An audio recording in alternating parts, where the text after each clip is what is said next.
How to cure constipation home remedy. This is possibly the most common ailment of modern man. More important than that, the toxic waste that accumulate in a constipated system are responsible for a countless number of conditions which are not generally related to digestion or elimination. For this reason, the eliminatory diet, and in acute cases, the fast, is provided as the first measure in most natural therapy, no matter where the specific ailment, swelling or infection may appear to be located. The human body is much like an engine, requiring constant fueling and clearance of the fuel ash. Food is the fuel of the human machine. When the proper fuel is fed into the furnace, stomach, the machine, heart, blood, lungs and organs operates efficiently. When poor fuel is fed into the furnace, it will not supply the machinery with needed energy. The fuel is not consumed and remains half-burned within the furnace grate, This half-burned fuel cannot be naturally eliminated, and the painful result is called constipation. The related results, the sapping of bodily energy, may lead to the infection of any area of the body through the toxic matter that this waste throws into the bloodstream. Laxatives, oils, so-called liver pills, all of these are worthless in treating constipation. Constipation is not a disease of the colon or bowels, but rather of the digestive system.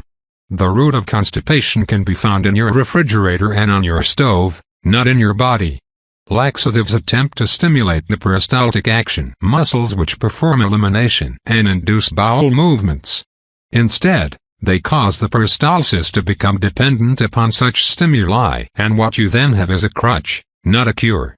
Furthermore, laxatives which are based upon high roughage content, without providing other mineral and vitamin value, will eventually cause grave damage to the stomach and bowels.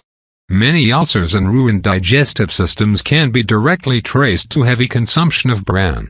Bran is but one part of the entire wheat stalks. In its natural form, whole grains of wheat will stimulate the eliminatory system without irritating it. The remainder of the wheat product helps to protect us against the bran, which, taken alone, will eventually destroy your digestive and eliminatory system. Avoid bran preparations in similar concentrations of roughage. The herb pills have proved successful in the initial treatment of every case of constipation on record. If your health food shop does not carry herb pills, you might try concocting your own natural laxative. The following simple recipe will be found to stimulate most common conditions of sluggishness. Nature's own fruit stimulant. 1 pound dried prunes, 1 pound dry figs, 1/4 pounds dried unsulfured apricots, 2 quarts of water, 3 lemons, 2 tablespoons of honey. The fruit should not be cooked. It is never necessary to cook dried fruit, and such cooking will destroy much of the food value. Simply soak the prunes, figs and apricots in a solution of water and honey into which the lemons have been squeezed and sliced. Allow the fruit to steep overnight. The syrup produced by these fruits is delicious and should be drunk frequently through the day. A heaped-up plate of nature's own fruit stimulant each morning will serve to quicken the laggardly pace of your eliminatory system.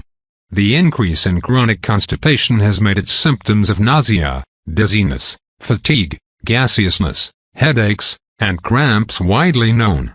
The growing number of white-collar workers and professionals seem to be the central target of constipation. It is obvious that sedentary occupations contribute to systemic sluggishness. Therefore, increased physical activity is primary in combating chronic constipation. Walking, swimming and bowling are 3 perfect sports in overcoming sluggishness. Calisthenics, with particular emphasis on knee bending and other toe-touching exercises, are equally effective. Healing should never be an uncomfortable or annoying process.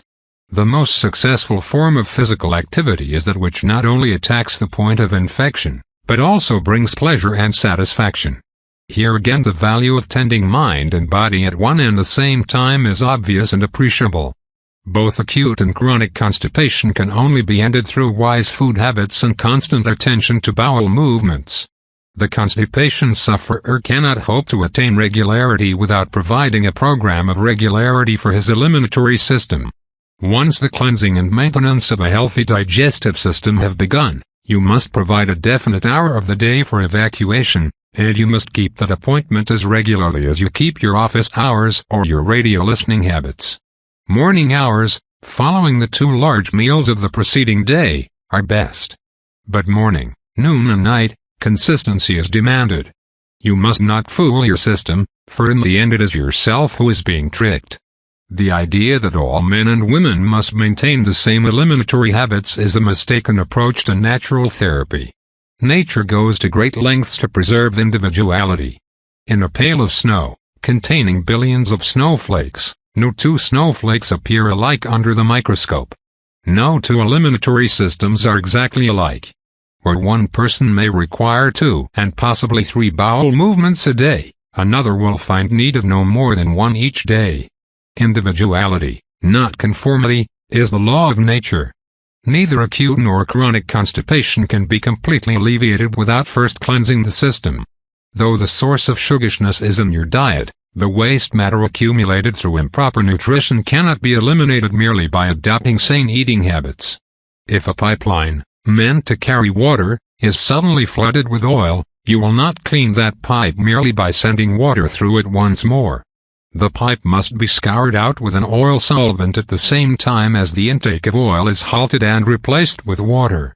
In the same way, chronic constipation can only be ended by 3 simultaneous procedures. Cleansing the intestines through internal baths, enemas. Restoring the digestive system to health through first an eliminatory diet and then a balanced food program.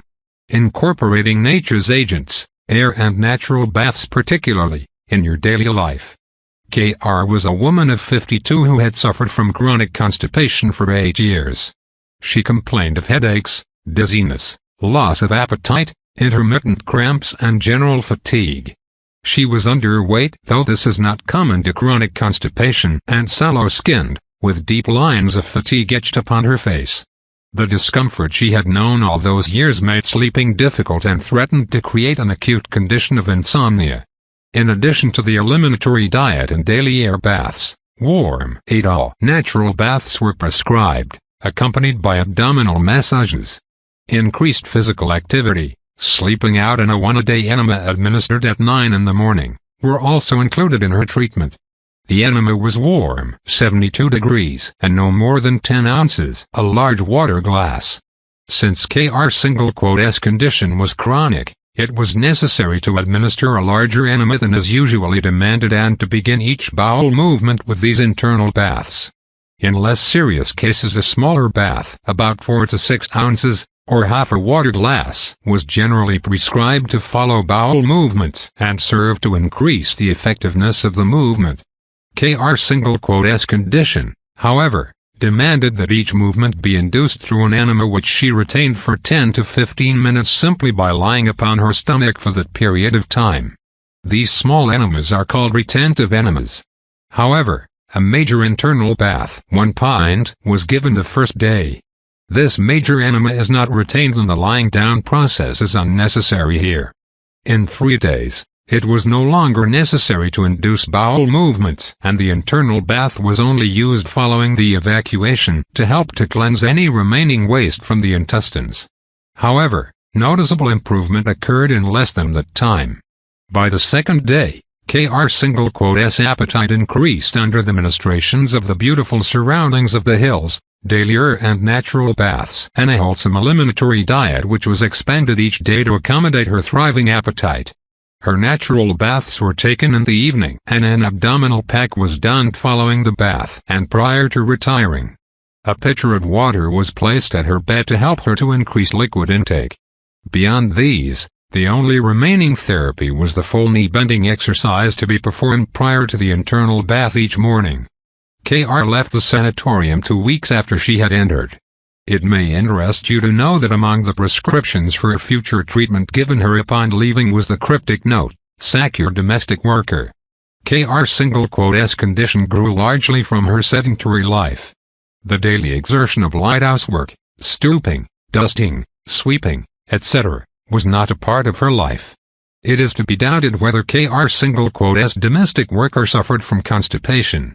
And I can tell you that having returned to a life of rational eating, employment of nature's agents and daily exercise, K.R. is no longer a member of the Chronic Constipation Club. In 9 years now she has had but half a dozen brief spells of acute sluggishness, most of those within the first year. A small enema and 1 week of eliminatory dieting were all that was needed to end those.